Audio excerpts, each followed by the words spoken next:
আজকে রাত ১টায় আর্জেন্টিনার খেলা উপলক্ষে সবার জন্য বাসায় বানালাম স্পেশাল একটা নাস্তা।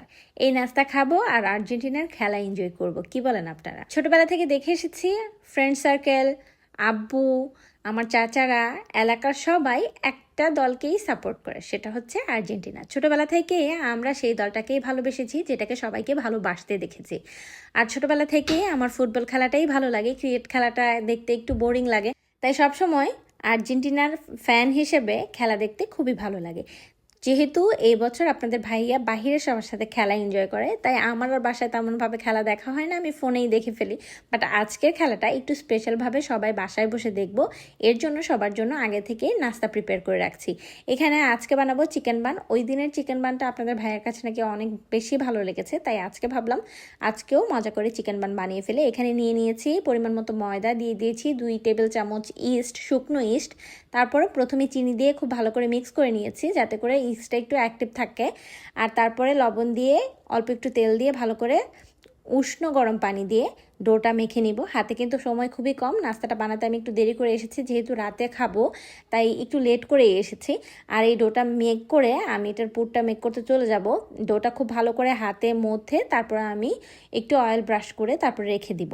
আর এটা একটু স্টিকি স্টিকি হয়, এটা আপনারা জানেনই। এই ডোটা দিয়ে আপনারা নান বানাতে পারবেন, তারপরে আপনারা বানাতে পারবেন হচ্ছে পিৎজা, আপনারা যে কোনো পাউরুটি বানাতে পারবেন। পাউরুটি জাতীয় এরকম স্টাফিং ভরে যে কোনো টাইপের স্ন্যাক্স আপনারা বানাতে পারবেন এই একটা মাত্র ডো দিয়ে। তারপর এখানে পরিমাণ মতো চিকেনের ব্রেস্ট পিস নিয়ে নিয়েছি, ছোটো ছোটো করে কেটে নিয়ে নিয়েছি। এখানে হলুদ গুঁড়া, মরিচ গুঁড়া, জিরা গুঁড়া, গরম মশলার গুঁড়া, সয়া সস, লবণ, একটু আদা, একটু রসুনের পেস্ট খুব ভালো করে দিয়ে, একটু লেবু রস দিয়ে চেপে আমি খুব ভালো করে মেখে নিব। গোলমরিচের গুঁড়াটাও কিন্তু অ্যাড করেছি। খুব সুন্দর করে মেখে আমি একটা সাইডে রেখে দিব।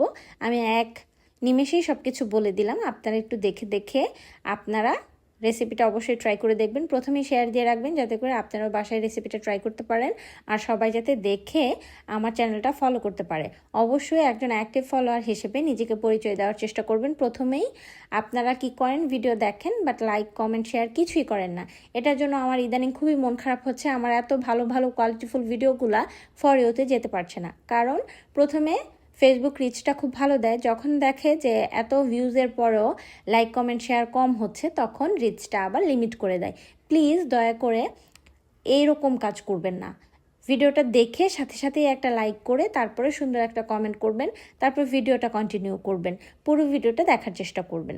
এখানে আমি পেঁয়াজ কুচি আর কাঁচামরিচ কুচি দিয়ে দিয়েছি। আর অবশ্যই অল্প তেলে রান্না করার চেষ্টা করবেন, তা না হলে স্টাফিংটা ভেতরে দেওয়ার পরে তেল বের হয়ে আসবে আর দেখতে খুবই বাজে লাগে, আর আপনি ভাজার পরেও তেল বের হয়ে জিনিসটা নষ্ট হয়ে যাবে।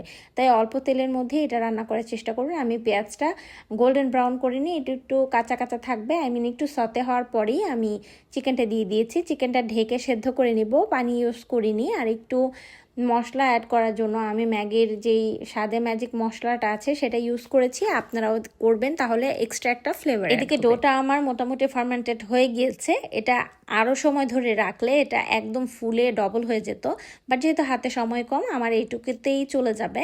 আপনারা চাইলে 1-1.5 ঘন্টা আগেই ডোটা মেক করে রাখতে পারেন, তাহলে কিন্তু ডোটা আরও বেশি সফট হয়। এখানে আমি ছোট ছোট করে লেচি কেটে রাখছি, তারপরে আমি একটা একটা করে স্টাফিং অ্যাড করে দিব। আর আমি যেহেতু আজকে আর্জেন্টিনার খেলা উপলক্ষে এই রেসিপির ভিডিওটা শেয়ার করছি, আর্জেন্টিনার ভক্তরা অবশ্যই ভিডিওটা প্রথমেই শেয়ার চাই, তা না হলে আপনি যে একজন আর্জেন্টাইন সেটা আপনি প্রকাশ করতে পারবেন না। যদি আপনি একজন আর্জেন্টিনার ভক্ত হয়ে থাকেন তাহলে অবশ্যই এই ভিডিওটা শেয়ার চাই। এখানে আমি খুব সুন্দর করে রুটি বেলে নিয়েছি, কারণ আমি আজকে যেই চিকেন বানটা বানাবো এটার আলাদা একটু শেপ দেওয়ার চেষ্টা করছি। এর আগে আমি এরকম শেপ দিয়ে ওভেনে ট্রাই করেছি, তেলে ভাজিনি। ওভেনে দিলেও কিন্তু খেতে খুবই ভালো লাগে, দেখতে আরও বেশি সুন্দর হয়। যেহেতু হাতে সময় কম, ওভেনে দিলে অনেকটা সময় নষ্ট হবে, তাই আমি জাস্ট তেলে ভেজে নেব। আর তেলে ভাজলে একটু সফট বেশি হয়, আর ওভেনে দিলে উপরটা একটু ক্রাঞ্চি, ভেতরটা একটু সফট হয়। যাই হোক, এরকম করে আমি প্রথমেই পুরটা দিয়ে একটু পানি লাগিয়ে ফোল্ড করে নিলাম। তারপরে এরকম ছোট একটা নাইফের সাহায্যে ছোট ছোট করে পাতলা পাতলা করে কেটে জাস্ট ফোল্ড করে দিব আর একটু পানি দিয়ে লাগিয়ে দিব। দেখতে কিন্তু খুবই সুন্দর হয়েছে। আর এটার উপরে যদি আপনারা একটু ডিমের কুসুমটা ব্রাশ করে ওভেনে দিয়ে দেন বা চুলায় বেক করেন, তাহলে কিন্তু এটা খেতে ভালো লাগবে। বাট আমি আজকে তেলে ভাজবো। তারপর এটা আরেকটা ডিজাইন আমি করে নিচ্ছি। কিছু জিনিস আমি ডিজাইন করে করব আর বাকিগুলো আমি জাস্ট চিকেন বানের মতন সুন্দর করে ভেজে নিব। আমার কাছে পার্সোনালি চিকেন বানটাই দেখতে ভাল লাগে, কারণ এই ডিজাইনের চেয়ে বেশি ভাজার পরে চিকেন বানটাই দেখতে বেশি সুন্দর লাগে। তারপরে যেহেতু বাচ্চারা খাবে তাই বাচ্চাদের জন্য প্রথমেই আমি একটু ডিজাইন করে দিচ্ছিলাম। এখানে শ্বশুর আব্বা, শাশুড়ি মা আর আমার ছেলের জন্য বানাচ্ছিলাম। তাদেরকে আগে একটু খাইয়ে টেস্ট করিয়ে নিব, তারপরে বাকিগুলো আমি রাতের জন্য রেখে দিব। খুব সুন্দর করে আমি উল্টে পাল্টে ভেজে নিব আর একদম গোল্ডেন ব্রাউন করে ভাজবো।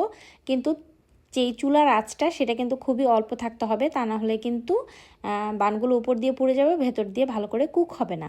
আর এরকম ডুবো তেলে ভাজতে হবে যাতে করে এটার পুরোটার গায়ে লাগতে পারে আর জিনিসটা একদম ফুলে ডাবল হয়ে যেতে পারে। দেখেন তো কত সুন্দর একটা কালার এসেছে। আর এরকম একটু আলাদা শেপ করে দিলে বাচ্চারা কিন্তু খুবই ইন্টারেস্টেড হয় খাবার জন্য। যাই হোক, এখানে বাকিগুলো আমি গোল গোল করে বানিয়ে নিয়েছি, খুবই ইজিলি, সময় কম লাগে আর সেগুলোই আপনাদের ভাইয়া খেতে বেশি পছন্দ করে। দেখেন কতটা সফট হয়েছে, ভেতরটা একদম জুসি, বাইরে একদম সফট আর উপরের হালকা হালকা ক্রাঞ্চি। এখানে আমি বাকিগুলো ভেজে নিচ্ছিলাম আর বলগুলো এত বড় হয়ে গিয়েছে, মোবাইলে দেখতে ছোট লাগলো, সরাসরি আরও বড় বড় লাগছিল। আর এই রেসিপিটা মাস্ট ট্রাই একটা রেসিপি, খুবই ইজি একটা রেসিপি কিন্তু খেতে খুবই টেস্টি আর খুবই হেলদি একটা রেসিপি। আর এই তো দেখতেই পাচ্ছেন কতটা সুন্দর একটা কালার এসেছে। আর আমার ছেলে কিন্তু খেয়ে খুবই পছন্দ করেছে আর শ্বশুরাব্বা শাশুড়িমাকেও খেতে দিয়েছে। আজকের ভিডিওটা এই পর্যন্তই। আমরা খেলা দেখবো আর খাবো, আপনারাও অবশ্যই খেলাটা দেখে কমেন্ট করবেন।